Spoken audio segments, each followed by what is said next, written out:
Happy retirement, precious Sheila. We're going to share your favorite story as a child from your childhood. We present the tales of Peter Rabbit. Once upon a time, there were 4 little rabbits, Flopsy, Mopsy, Cottontail, and Peter. They lived with their mother in a sandbank underneath the root of a big, very big fir tree. "Now, my dears," said old Mrs. Rabbit one morning, "you may go into the fields or down the lane, but don't go into Mr. McGregor's garden." Your father had an accident there. He was put in a pie by Mrs. McGregor. Now, run along and don't get into mischief. I am going out.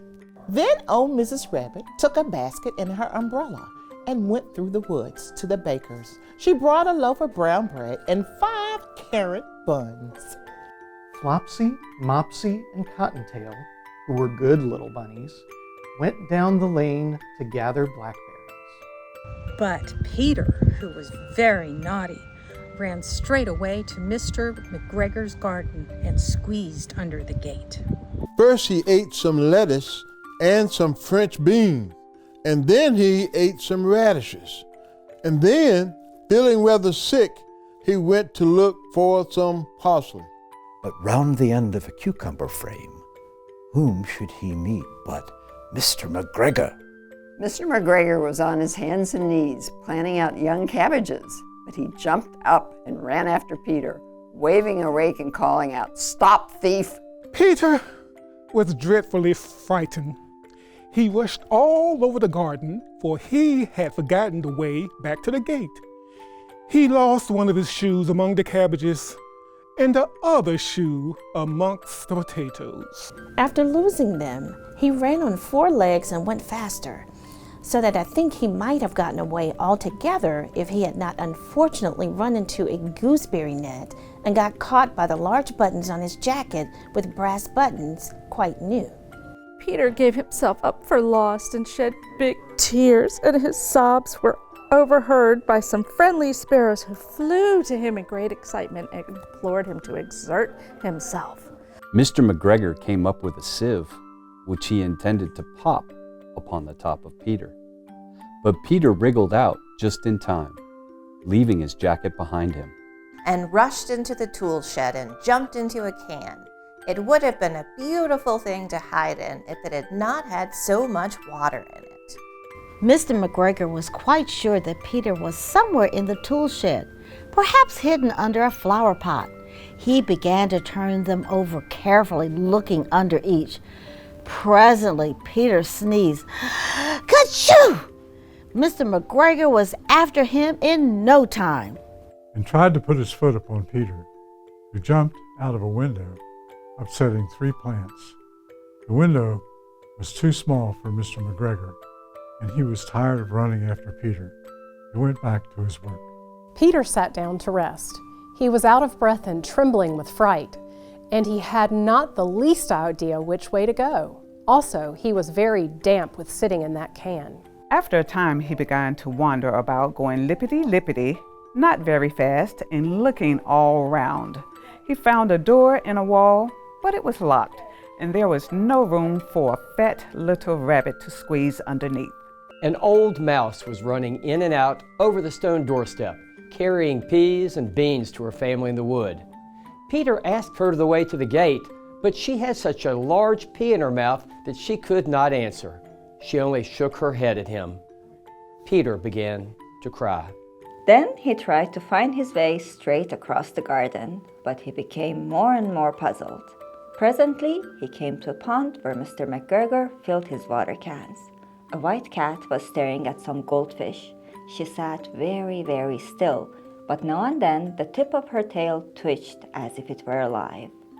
Peter thought it was best to go away without speaking to her. He had heard about cats from his cousin, little Benjamin Bunny. He went backwards toward the tool shed, but suddenly, quite close to him, he heard the noise of a whole scritch, scratch, scratch, scritch. Peter scuttered underneath the bushes. But presently, as nothing happened, he came out and climbed upon a wheelbarrow and peeped over. The first thing he saw was Mr. McGregor hoeing onions. His back was turned towards Peter, and beyond him was the gate. Peter got down very quietly off the wheelbarrow and started running as fast as he could along the straight walk behind some black currant bushes. Mr. McGregor caught sight of him from the corner, but Peter did not care. He slipped underneath the gate and was safe at last in the wood outside the garden. Mr. McGregor hung up the little jacket and the shoes for a scarecrow to frighten the blackbirds. Peter never stopped running or looked behind him till he got home to the big fir tree. He was so tired that he flopped down upon the nice soft sand on the floor of the rabbit hole and he shut his eyes. His mother was busy cooking. She wondered what he had done with his clothes. It was the second little jacket and pair of shoes that Peter had lost in a fortnight. I'm sorry to say that Peter was not well during the evening. His mother put him to bed and made some chamomile tea, and she gave a dose of it to Peter, 1 tablespoonful to be taken at bedtime. But Flopsy, Mopsy, and Cottontail had bread and milk and blackberries for supper. The end!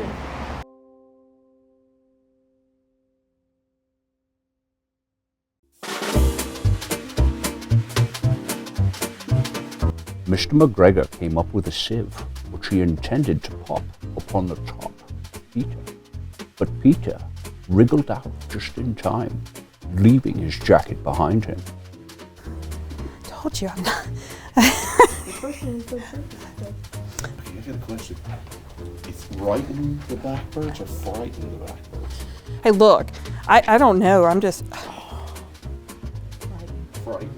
Okay. I'm just reading. I know. You were doing your part. I was doing my part, man. Peter gave himself up for lost and shed big tears, but his sobs were overheard by some friendly sparrows who flew to him in great excitement and implored him to exert himself. Presently, Peter sneezed. Ka-choo! Mr. McGregor was after him in no time. Peter got down very quietly off the wheelbarrow and started running as fast as he could along the straight walk behind some black currant bushes. I kind of like those rings. That's the first time that's happened. Well, there's your bloopers. We keep on looking for bloopers. They're all me. Suddenly, quite close to him, he heard the noise of a whole scratch, scratch, scratch, scratch. Great, we do it one more time. Just All for right. fun. Boop, boop. I really want to move, but I can't.